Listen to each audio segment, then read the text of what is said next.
I truly believe in informed consent. If whatever you believe is best for your family, that's where you should live. That's what you should do.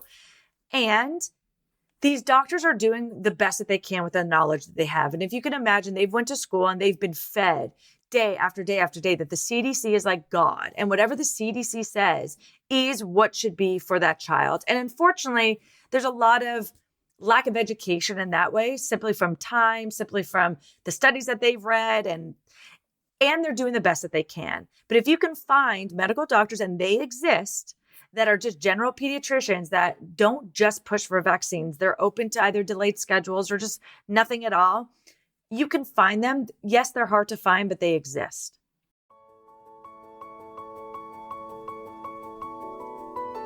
Getting pregnant and giving birth are two of the most exciting things you can ever hope to experience in this life. The moment you think you could be pregnant, you're frantically searching for all the best information, which is why you're here today. I'm Stephanie King, and with my many years of experience as a professional childbirth educator, doula, and lover of all things pregnancy, birth, and postpartum, I'm here to make preparing for your birth enjoyable, empowering, and totally easy. Each week, I'll cover different topics, interview professionals, and get into the nitty-gritty birth stories from mamas just like you. And when you're ready for more, you can join me in the My Essential Birth course at myessentialbirth.com, where I take you step by step through exactly how to prepare your mind, body, spirit, and partner for a birth you love. So let's get started.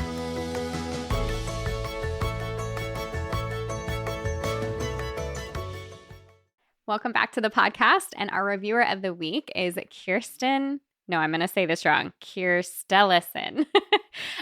She says, I can't recommend enough. I just had my third baby a few months ago, and I wish I would have known about this class and podcast for my other two.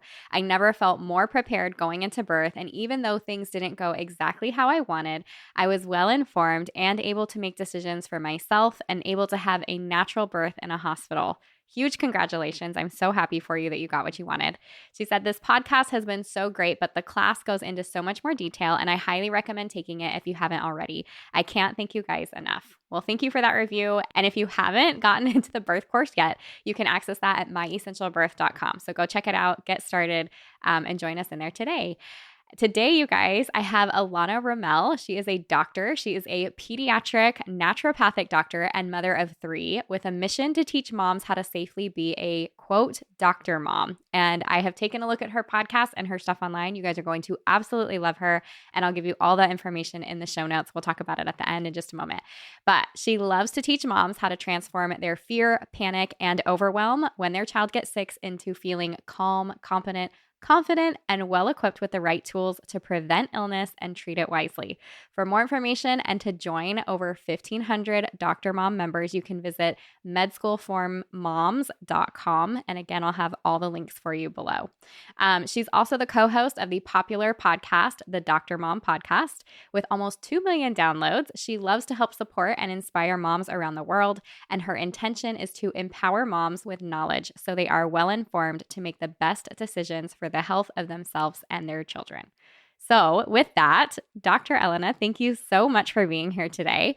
And yeah, say hi to everybody and maybe tell us a little something fun about you. Hi, Stephanie. Thank you for having me. I love your mission. I think we're both just here to empower moms, empower women, empower kids. It's probably starts off right from somewhere deep down in us, some story that kind of came about. So maybe I'll share with you a little bit about my story and why I became a naturopathic doctor and why I'm just on this mission. And I love that. So I'll try to make it a little bit quick. It's a little bit of a sad story. So I just want to kind of give you guys a little trigger warning. But I lost my brother when I was young. He died of sudden death asthma. He was a very sick child. So if a mom's listening and they have a child with asthma, please know this is like a very, very, very rare occurrence. He grew up with head to toe eczema, very severe. He had anaphylaxis to multiple foods. He had recurrent ear infections. And this is what we call an atopic triad, which then moves into asthma. So he was a very sick child for the first 7 years of his life. And he passed away suddenly at the age of 7. And he was on all of the conventional medicines, everything from long-acting steroids, short-acting steroids, nebulizer treatments. And I just knew as a young child, there had to have been more options. There had to have been other options for him other than just conventional medicine. And I kind of felt like it like failed him, right? It didn't help him survive and live a long life. So this is where I just got very interested in alternative therapies. I wanted to know all of the different therapies to offer patients. I knew that there was a time and a place for conventional medicines. With any kiddo with asthma, I would never tell them just to stop all their medications. But I just felt like there had to have been other options. There had to also been some root causes to like why he was sick in the first place. So I just went down that rabbit hole and I became a naturopathic doctor very consciously. I was thinking to go to be a medical doctor, but I knew that I just didn't want to wait so long to learn all about the natural therapy. So I love that I could integrate both of them. And there's a time and a place, and I love to give parents options. And so anyway, just a little bit about me is I am a mother of 3. I love being able to navigate the world of motherhood with other mothers, be able to relate to them, empathize with them. Motherhood is not easy, but it is just one of the most fulfilling works that we can do. And also being a quote unquote doctor mom, I love to call it, is I know when my kids get sick, all of a sudden my like doctor hat goes off and I'm like, I get emotional and I just want to help them. And I just want to so I understand what it's also like to have kids who get sick because it's inevitable. And I just having like resources and guides and education is just like such a passion for me. I love helping anxious moms. I love helping them try to navigate how to help, what to do. When my parents lost my brother, as you can imagine, they really went from being pretty like carefree to very anxious over the littlest bit of symptoms. And so I grew up with very anxious parents, whether we got a cold, a sneeze or whatnot, they went right to medicines because, they thought about the worst case scenario. But I have to tell you, Stephanie, there's like a time to worry. And there's also times that there's like a lot of unnecessary worry. And after seeing patients for 10 years, I saw a lot of unnecessary worry in parents. And I felt like it was really important that parents knew just the basic understanding of when it's important to worry, when it's important that you can help your child from home. And that's what I love to do. I love helping moms really understand and feel equipped to help their child when at home, safely using natural medicines. And when it's really important that they can go see a doctor and go get the consult that they need when it's time to really intervene with that. So that's kind of like my story in a little short bit, but I love sharing it. I love my mission and I truly love making the impact that I am. Well, and I can feel that when I when I was listening to your podcast or when I'm on your Instagram, I'm like, I feel a sense of calm because there is that like, here's the facts and when you need to worry and when you don't. And it's like, I feel like I can take a breath as a mom because it is, you get worked up and you're like instantly doctor, right? Like, what can I do to make my baby better? And that's not always exactly what you need. So I appreciate that a ton.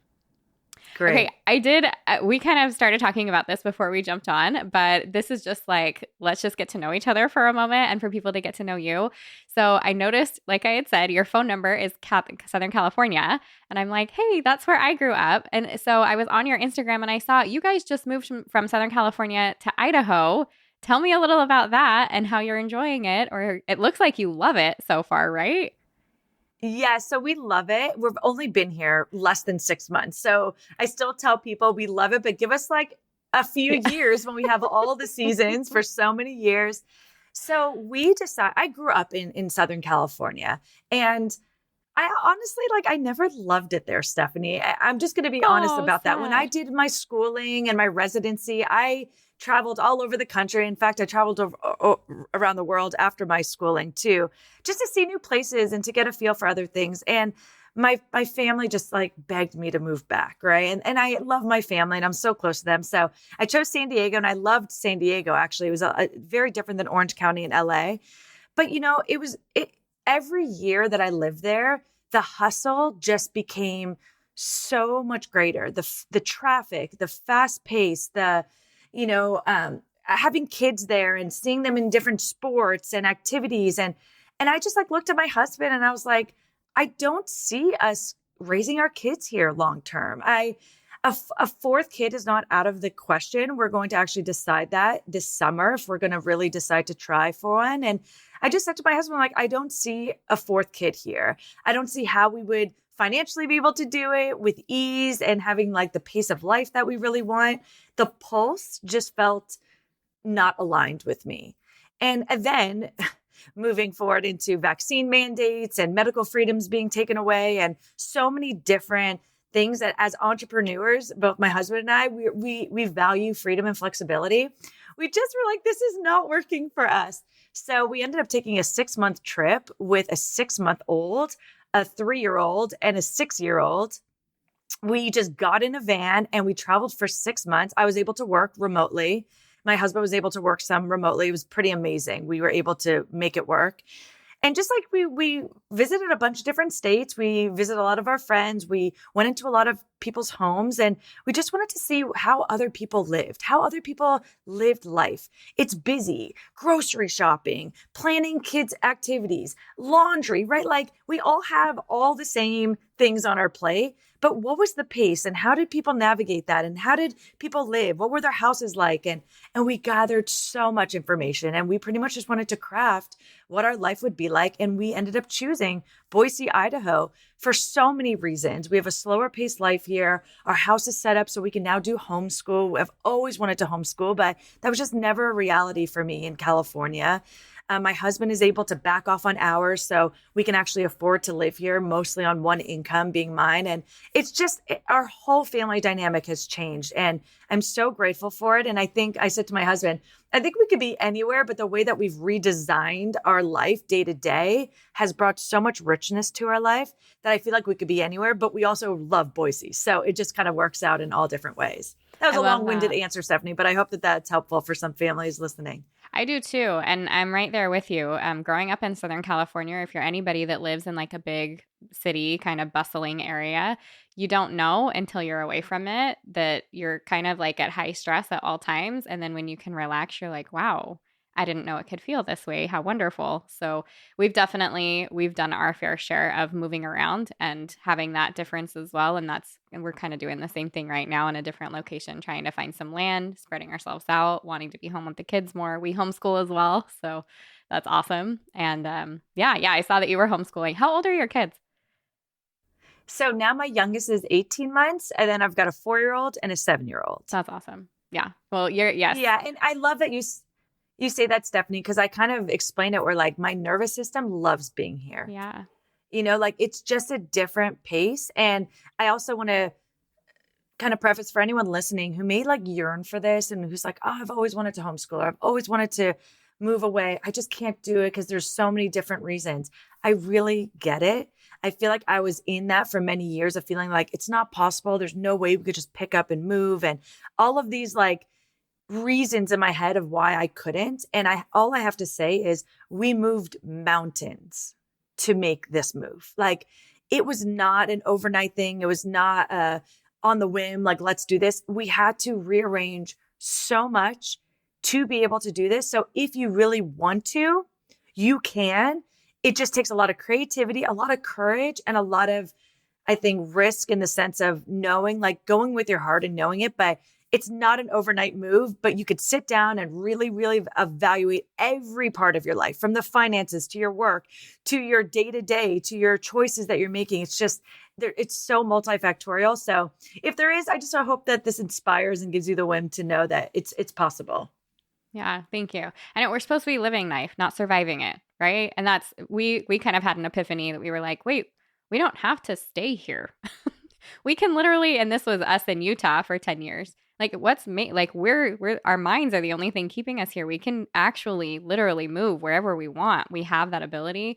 And I don't know why there was so much power in that, but there was, and it was beautiful. And we're extremely happy where we're at. So I don't know. Mind is powerful, I have the right? chills. Yeah. So good. Absolutely. Okay. With today, though, and because I only have you for a slotted amount of time, and I know my listeners are so excited for this conversation, I wanted to talk to you a little bit about pediatricians. I wanted to chat about how to choose a pediatrician, how the moms listening can figure out what is going to be a good match for them, what kind of questions to ask, red flags. I want to dive into all the nitty-gritties behind that, because while I love to talk about pregnancy and birth, and that's great, as soon as you have that baby, there's a whole other world that happens. And I do definitely stress the point of choosing that pediatrician first, definitely from some of my own personal experience. But I am like, if you can make that connection now and know who is going to be handling and touching and working with you and your baby for that postpartum, you're going to feel so much more at ease. It'll be one less thing to have to worry about when you're in that postpartum phase. So with that, I would love to hear your thoughts on how moms can choose a pediatric doctor for themselves. Great, Stephanie. This is such a great question. And why I decided to come on your podcast, because I get asked a lot and I have to be very selective, but I love your audience. Your audience are pregnant.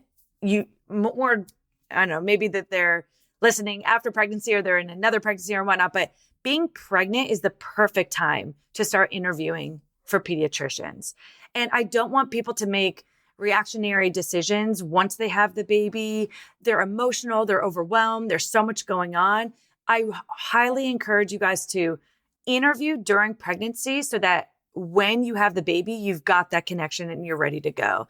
And I say interview, and I mean that very seriously. Even for me as a naturopathic doctor who specializes in pediatrics, I wanted a pediatrician for my kids. Like I told you in the beginning, when my kids get sick, my doctor hat kind of goes off, and I just always like to have that other person, to talk to and to base things off of. But I truly believe that if you're not aligned with your pediatrician, it is such a huge stress on the parent.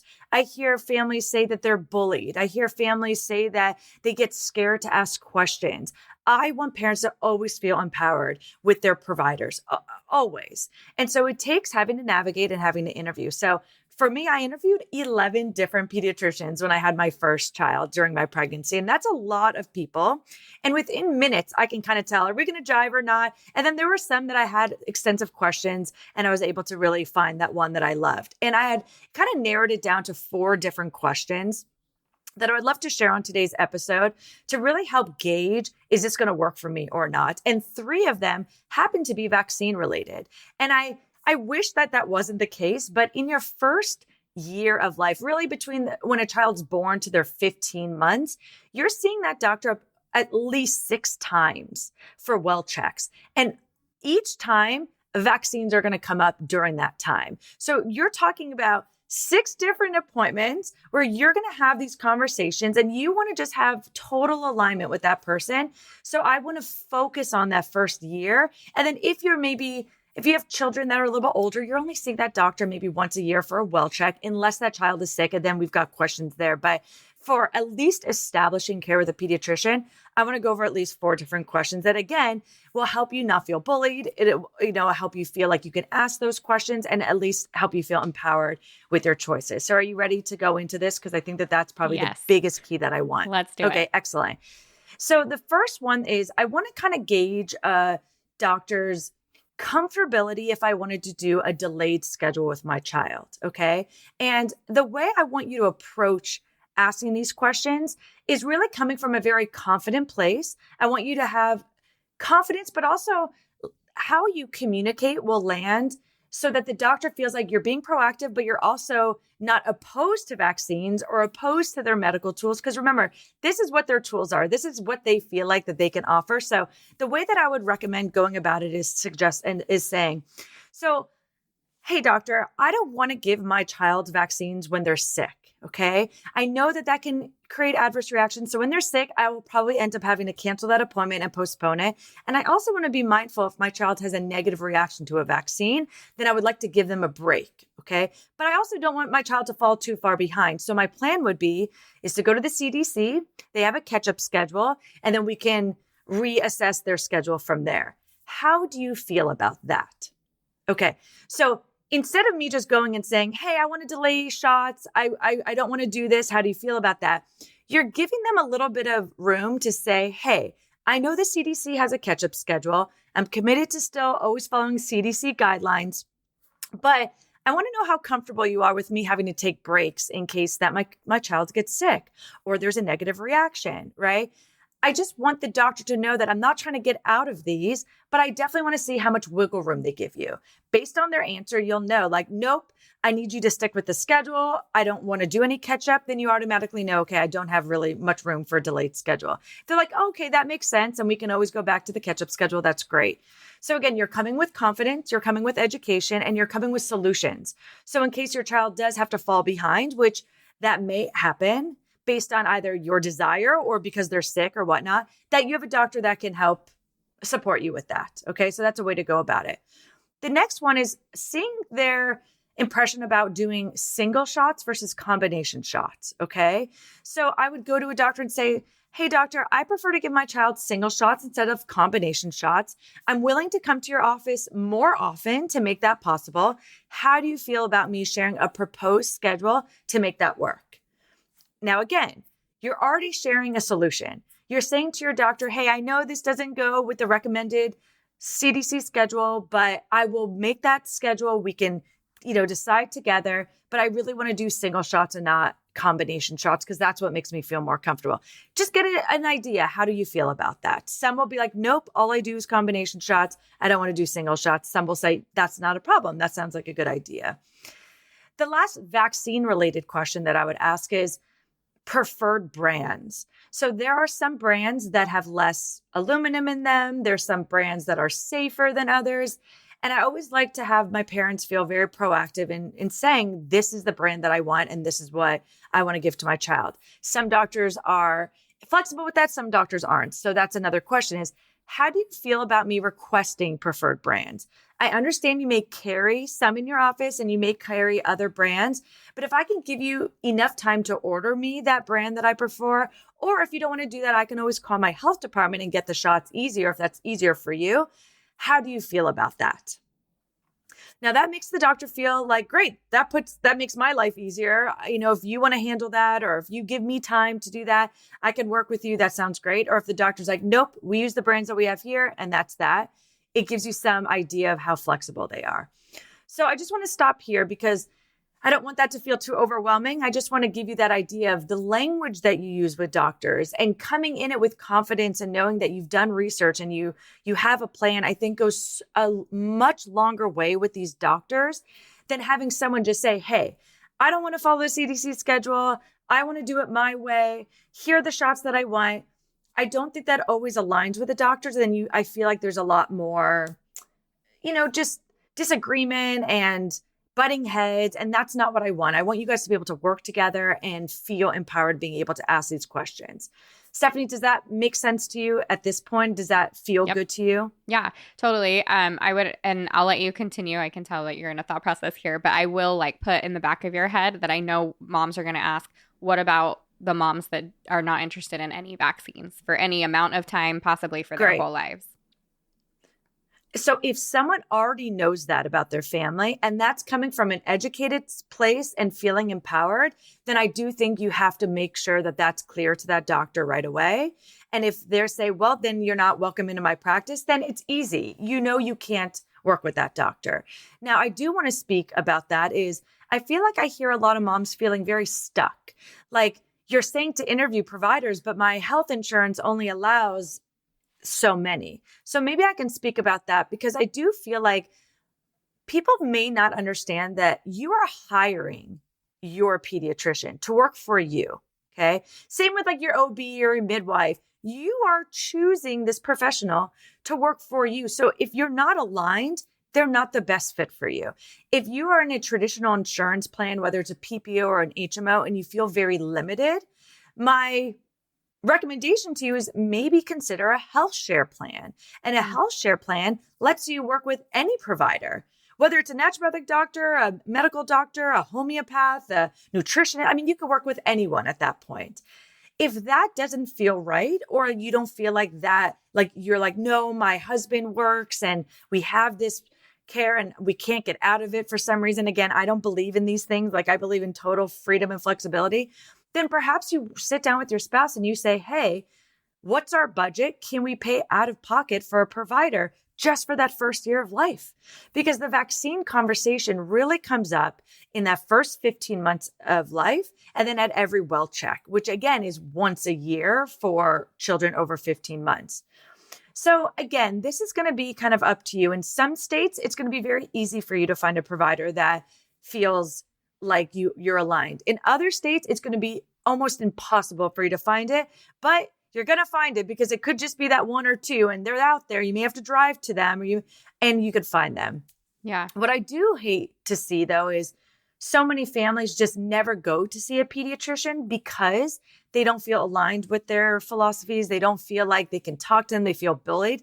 And this is where I get a little bit concerned that in a medical emergency, we're missing an opportunity in a window for the care that we need, because I do believe medical doctors are excellent with emergency medicine and with the catastrophic type of illnesses. Okay. This is where they're well trained. And I feel like when we don't have a good relationship with them, or we're not establishing care, we may miss those windows, and we don't want to do that.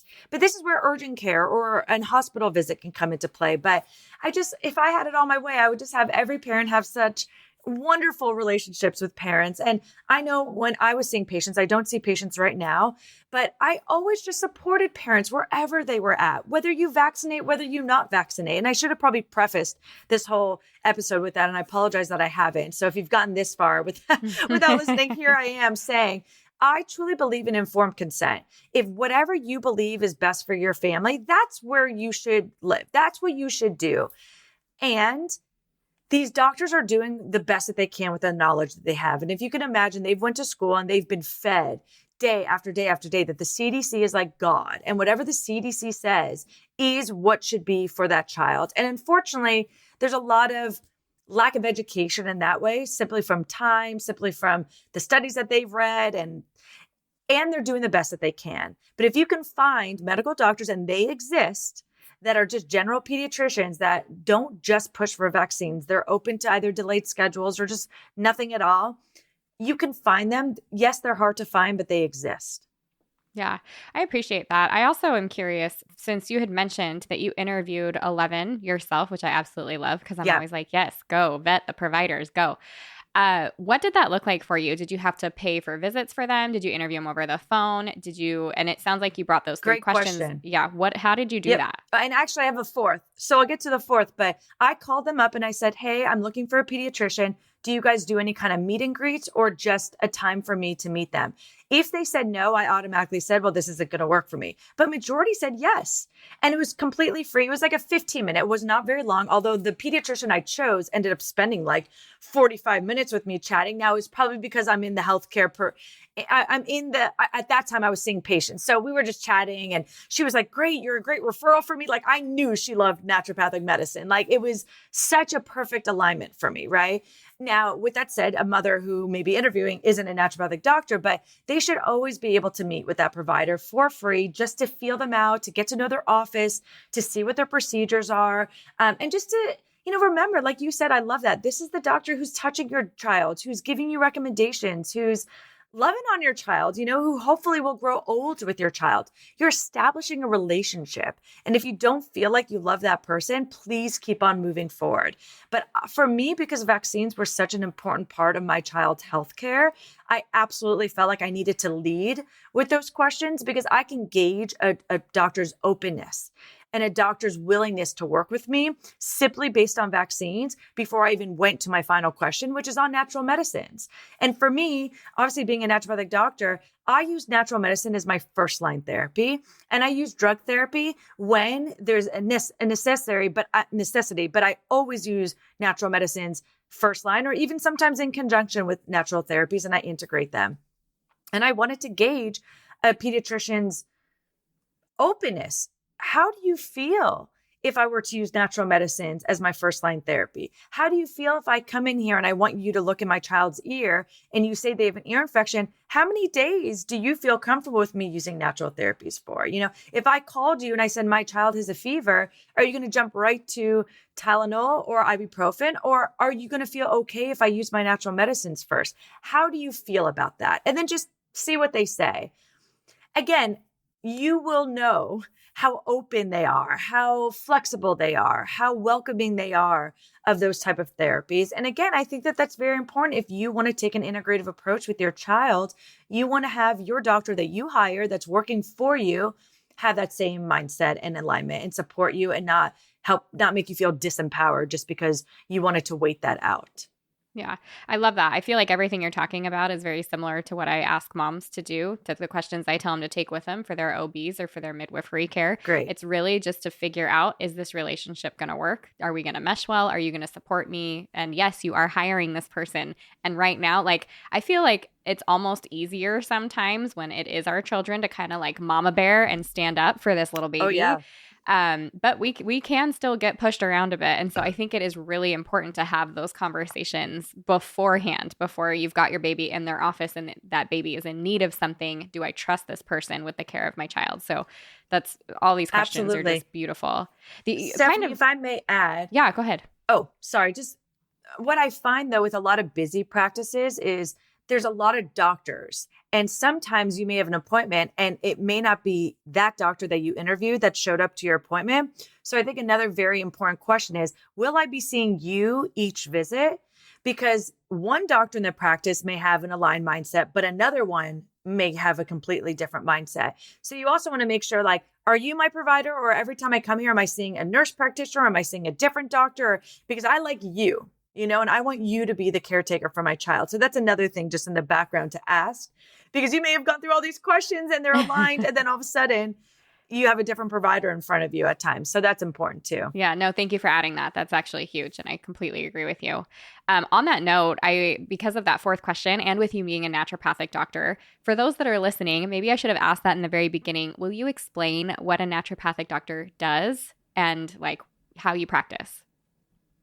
Yes, Stephanie, I'm happy to answer that, especially because I think there's confusion around there. And then also sometimes people don't know about us. So a naturopathic doctor is a licensed physician, just like a pediatrician or a family doctor would be. We can order labs just like they can do. We could prescribe drugs just like they do. But our focus is really natural medicine and getting to the root cause of illness. So functional medicine has been now a term that people have been more and more aware of. We are functional medicine providers. Naturopathic medicine and functional medicine is pretty much the same thing, but we have just extensive training. Our medical school training starts off at the functional medicine training, whereas like medical doctors who now have a functional medicine focus, it's like they have still their conventional mindset, but now they're adding more of a functional medicine onto it. Okay. Now, every state is different, so our licensure differs. So where you are in Florida, as an example, I would not be a licensed provider there. But here in like Idaho and California, where we are, I'm a licensed provider where I can order all that and prescribe drugs and do all of that stuff. So again, depending on the state that you're in, it's going to change, unfortunately, but we're still fight for our scope of practice to be nationwide. The other thing, as far as a pediatrician goes, that focuses in naturopathic medicine is some of us will offer well checks. Some of us won't do well checks, and we just really focus on chronic disease or illnesses. So a pediatric naturopathic doctor may or may not administer vaccines. And some of them, like I've never administered a vaccine. It actually was much too hard to go against some of my philosophies. But I know some naturopathic doctors who they're very pro-vaccines and they will administer. I just never wanted to administer them, but I'm very, very into educating about them. People would come to me for the education, for the informed consent, for that hour and a half to sit there and share with them each vaccine and all the pros and cons and the risks and the benefits and all of that, which I just feel like every parent deserves to have to make an informed choice. I just care about them feeling empowered, whether you vaccinate, whether you don't vaccinate. If you feel empowered about that choice, I'm behind you. If you don't feel empowered, then I can't stand behind you, right? So anyway, so that's naturopathic medicine. And I love making that integrative approach. And again, it stems from having a brother who passed away. I love options. I want every parent to have all of their options out in front of them. They have all of the information, and then they get to choose what is best for their individual child. And I will always support that. And I think it's too bad that there's not more medical doctors that are so open-minded, but I think the system is to blame. They don't have the time. They don't have the time to physically sit down and give all the options, nor do they have that education to sit down and give all those options. They're very good in their medical scope, which is drugs and vaccines. They're very good about that. But if you want something else, we need to kind of look outside of the box and get more options. Yeah. Along with that, I know like, you talk about it on your website and things too, or your Instagram, homeopathy. Will you kind of touch on what homeopathy is and how that can be utilized with our children? Oh, so I love homeopathy. And homeopathy, I put in the category as in like an energetic medicine, similar to acupuncture. Acupuncture, you put needles in the kids or in the body, and meridians are stimulated and the body's healing on its own. Kids will not allow for that. So I don't see acupuncture helping kids necessarily, which is why I gravitated towards homeopathy, because it's something that kids react to so quickly. They're so resilient, and it's so easy to give to them because they're these little pellets. They taste like sugar. You put them in their mouth and it's so easy. They don't run away. So it's like my magic little pills. I was very skeptical about homeopathy early in my education. I'll be completely honest. We were taught they're diluted. There's barely any substance in it. It's this energy medicine. And I'm like, what is this witchcraft? Like, what is this hocus pocus medicine? And I remember I actually almost didn't continue naturopathic medical school because I was like, what is this stuff? Right. But I was intrigued because I loved the idea of harnessing the body to heal, right? Like, our bodies are so wise. And if we could just give it what it needs to truly heal within, I just have this true belief that like we can heal if you give it the right things. And with kids are so resilient. So if we're going to see it in kids, we don't really see placebo in kids. We don't really see, there's not that much mental, emotional stuff going on. They're just such pure beings. And so I ended up very early on in my education, I shouldn't say very, maybe a year into my education, sitting in on extra homeopathy shifts at the clinic just to observe. Because I was like, does this really work? Like, what's going on here? And after just seeing like case after case after case, success story after success story, and I'm like, what? Like, how did they come in with eczema? Then they took this remedy and now like their rash is gone. Like, that couldn't have just like gone away overnight. Or like, how did this kid with anxiety just like take this remedy and all of a sudden like they don't have these meltdowns? And it was just fascinating to me. And so I just started like diving in a little bit more and more. And then I just did a deep dive because I'm like, this is amazing. Everyone needs to know about it. But why I love homeopathy to teach my doctor moms is it's something so safe and gentle that you can't really like mess it up. If you get the wrong remedy, nothing negative is going to happen to your child. If you get the right remedy and you see them really react, and it's like so beautiful and amazing. And so it's just like a great first remedy to have moms kind of start with for them to kind of like, practice and be able to put on their doctor mom hat and feel like, confident in the fact that they can really help their child when they're sick. So that's very different than the vaccine talk, right? But I do use some homeopathic remedies in what I call my vaccine detox and immune protocol. If someone were to choose vaccines, if that's what they feel is best for their child, my whole goal is that how can we minimize side effects and adverse reactions? And also, how can we increase effectiveness? Because if you're actually going to do a vaccine, they're not 100% effective. So how can we increase the effectiveness of it? And what can we do for these kids to just try to detox from any of the heavy metals, but also really the biggest focus is how do they have like an intelligent immune reaction? Because some of the biggest adverse reactions are actually a hyperimmune response, which then can have long-lasting effects to brain health and also to their immune system. And so I'm really focused on using homeopathy and nutraceuticals to really give that body what it needs to help minimize those adverse reactions and just optimize the health outcomes for them. So homeopathy is one of them, but also supplements and herbal medicines are great too. So is this protocol that you're talking about, is this done like for every child? Is it switched up per child's needs or per child's vaccines that they've gotten? That's a great question. We feel like if a child's going to get vaccines, this very comprehensive protocol can really meet the needs of every child, mostly because what we see as the adverse reactions, we're noticing because we're really focusing on that immune reaction and mostly it's brain and neurological type of disorders. We're really focusing on what can we give the body so that it has everything that it needs to have an intelligent response, so that if something were to happen, we already have that nutrient on board that we would have given if that child has a negative reaction to begin with already. So it's like, it's on board. So it's actually a pre and a post. You do it before and you continue after. For example, when we treat some vaccine injuries, we see a lot of similar patterns. So if we could just get those medicines on board ahead of time, which are still very safe and very helpful, then we know that the reactions aren't going to be nearly, if any, nearly as heightened, okay, is probably the right word. And then we could be on it like right away as well, versus just like let it linger and then chronic disease kind of happens from there. if I don't mind, can I just get on my little soapbox? Because one of the things that I love to teach about what to avoid before and after a vaccine is Tylenol. And I feel like this is something that pediatricians recommend all the time for fevers. And again, once in a while, if you need to give your child Tylenol, I don't want moms to freak out or to panic about it.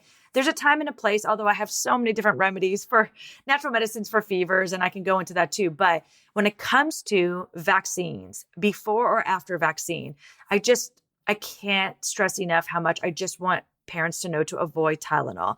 And there's 3 reasons for that. One is Tylenol decreases glutathione in the body. Glutathione is a natural antioxidant that the liver produces, and this is what helps to detoxify. We know that there are toxins in vaccines, and if you're giving a toxin and you're giving an insult to the immune system, and then you're giving something like Tylenol right after, you're essentially telling the body, or you're essentially decreasing a nutrient in the body that the body needs to be able to detoxify and to be able to decrease brain inflammation in order to decrease the adverse reaction. So we don't want that. We want as much glutathione on board in the body. And it's even something that's part of our protocol. We actually give more glutathione so that the body has what it needs to process this as well as possible. So we definitely don't want to give something that decreases your own innate glutathione. We want to have as much storage as possible. The other thing with Tylenol is we found in a study in 2009 that a group took Tylenol right after, a group didn't take Tylenol, and their antibodies, their titers, showed a decrease in antibodies after giving Tylenol. Antibodies is what we test for to see how strong, how resilient the body is to building an immune response. We want antibodies to be very high to that vaccine if you're going to choose vaccines, right? That's the goal, is we want protection. But the group that took Tylenol actually had a lower titer number than the group that didn't take Tylenol, had a more robust titer number. So again, if you're going to give vaccines, you might as well give it so it's as effective as possible. And so I just feel like Tylenol may increase adverse reactions. And I feel like it's overprescribed. If you're going to have a fever after a vaccine, that's actually something to expect. You're giving a child a vaccine. Your body is stimulating an immune response. A fever is a very expected result from that. Let the child have a fever. If you really want to give them comfort, my recommendation is just to use all the natural medicines that we have to just provide comfort, not to suppress the fever, but to at least provide some comfort so the child can get through that. Now, what about ibuprofen? So if your child needs some fever reducing agent, if all the natural medicines aren't working for some reason, then I would go to ibuprofen in that situation. We don't see it decrease glutathione. Now, there's other ill effects on the kidneys, but it's still not nearly what I feel like Tylenol does for the body, specifically with vaccines. Okay. Thank you for sharing that. So, Dr. Elana, would you be willing to share with us, if you could share a portion of how you would recommend that moms detox their children off of vaccines, or what they could use as that detox protocol? What would you recommend for moms to do? Great. I'm happy to share maybe my top product, but I actually want to pause for a second to say, a lot of people think that the protocol is just to detox. And I don't want to put you on the, Stephanie, everyone says this, but what's actually really more important to us is it's not just about focusing on detox, but it's mostly focusing on the immune system. So we call it a detox and immune protocol. And again, I know so many people are like, oh, it's the vaccines are so harmful because all of the toxins and the ingredients. Yes, it's true that there's ingredients in there that I don't love, and there is a detox component to it, but it's actually what we see in clinical practice. It's the immune system that needs the most nourishment in order to have an intelligent response to these vaccines. So our protocol differs very much from, I think, a lot of others, is because it's truly focused on the immune system. Now, one of them that we just talked about with Tylenol is how we want glutathione in the system, right? Our bodies produce glutathione. We want glutathione. Now, one of my absolute favorite parts of our immune detox and immune protocol is glutathione. If I had to choose just one, because glutathione not only helps with detox, but it also helps support the immune system. And it really, really helps bring that inflammation down in the brain. We're looking at what the immune system is going to do to neurological health, because that's usually what the trigger is. So if I had to choose one like ultimate remedy that like I feel like has such a big variety of functions, it would be probably glutathione if you just had to choose one. Glutathione can be safe to start as young as 2 months of age in a very, very low amount. And then it can also go up as the child increases in age. We have our full immune detox and immune protocol, whether it's inside my membership or whether it's part of my full vaccine empowerment program. I love to share this. It's an important part where people can just see how we like to go about it, but dosing is very important and how to combine them. So this is just something that's part of my programs. Yeah, I actually would love to hear a little bit about your programs if you have a minute, this whole like Dr. Mom thing and how you empower moms and all of that. I know even on Instagram and on your podcast, it's like you talk about how to handle illness at home, how to be in charge of your child's health. So can you talk to us a little bit about what that looks like? Sure, Stephanie. So I have two different programs. I've got the Dr. Mom membership, and then I have a very extensive vaccine empowerment program. So I'll start with the membership. And the way that came about is I just got flooded with DMs with panicked moms asking about different things. What do I do for my kid for RSV? My kid has a fever. My kid has a cough. Shoot, my kid now has eczema. And I love to share and I want to share. So what I did was I put all of my protocols inside a library that you could just log in the middle of the night, anytime, and access any of my protocols day and night. And what I love about that is that it gives parents the solutions that they need to know that there are options. So maybe they go to the doctor and they get diagnosed with RSV and the doctor says this, but they're like, what is another holistic approach? Instead of spending hundreds of dollars seeing a naturopathic doctor, you just log in, you click away and you see all the different remedies there. And then you can make a decision. What is best for my child? What would I want to do? I also bring guest experts into that so that if you really, really want to learn about each condition, you can watch an interview and you can really do a deep dive into it so you can really master the condition and feel confident about it. Inside the membership, I also have vaccine education. I do share my protocols in there. So my detox and immune protocol in there. I want everyone to have access. And this membership is as little as $27 a month. So you can cancel at any time. I share so much in there. It's really just a monthly membership for when you need it, it's there. If you need to cancel, you cancel. It's so important for me to share my knowledge. It's like hugely important. It's like it's like a value for me. I don't know how else to describe it. Everyone keeps on saying I need to increase my prices. I'm like, nope, because I really want everyone to have accessibility to this. Then if a mom is like really struggling with the vaccines and maybe they go inside my membership and they take all the stuff that's in there, but they're like, you know what? I really want to hone in more on like all the different ingredients. Like I want to know every single bit of ingredients. I want to know all the updated research. I want to schedule. I want to know all the different schedules. I have just like hours of information. I partnered with a amazing colleague, Dr. Eric Calhoun, who has a research background. Her expertise is neurodevelopment. So she's very, very focused on that immune system and brain health. And she's the one who helped teach me about all of the immune susceptibility. She's just incredible. So we've helped each other and we collaborate. That's when someone can enroll in the vaccine empowerment program. And in fact, we did a free video together. So I could give that link to you. If you go to vaccineempowerment.com, Dr. Eric Calhoun and I have 7 tips, like 7 things that we want every parent to know when it comes to vaccine decision making, whether you decide to give vaccines to your child or not give vaccines to your child. It's just education so you feel empowered and informed with your decision. So maybe we could put that in the show notes. Again, I love giving free information. I would do this if I didn't even get paid for it. This is how much I love sharing. I want moms to feel like they can do this. And I feel like because I went to medical school, I feel calm when my kids are sick. I feel empowered making choices, but I don't feel like parents always have that because they did go to medical school, which is why I built Med School for Moms. I just like teach these little bits of information. And I just want every parent to know it saves them time. It saves them money. It saves them all this like panic and energy. And I love it. I love seeing them go from anxious to just feeling so empowered. And it takes just having this education and these resources at their disposal so that they really know in the moment they've got this. Yeah. No, I absolutely love that. And I appreciate you and for your time today. I think this is going to be an excellent episode. If they got nothing else and everything was, this is how to make sure that you are jiving with a pediatrician, how to pick a pediatrician, how to have a conversation about vaccines. And then I love that we touched on naturopathic remedies and homeopathy. You even shared some of your detox and immune protocol. I mean, this was a solid episode. So I'm so excited for that. If you will, just really quick, I know that you kind of talked about the Dr. Mom thing, but will you list off all the places that people can find you? And then everything that we talked about today will absolutely be in the show notes. And if you're signed up for the emails, you guys will get it there too. Thanks so much, Stephanie. So yes, you can find me on Instagram at Dr. Elana Roumell. I share all of my fun things there for free. That vaccineempowerment.com will take you to a video that's also free that shares 7 tips that Dr. Ari and I love to share about vaccines.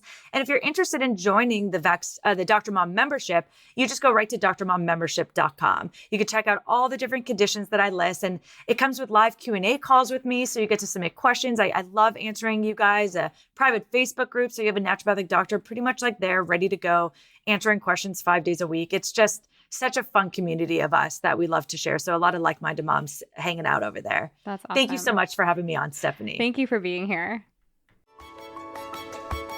If you loved what you heard today, the very best way to support this podcast and help other moms to find it is to leave a quick review. I read one at the beginning of the episodes, and I would love for yours to be next. And if you're ready for even more pregnancy, birth, and postpartum goodness, come join me in the My Essential Birth course at myessentialbirth.com, where I will hold your hand and walk you through pregnancy and birth step by step so you're totally prepared for a birth you'll love. See you next week.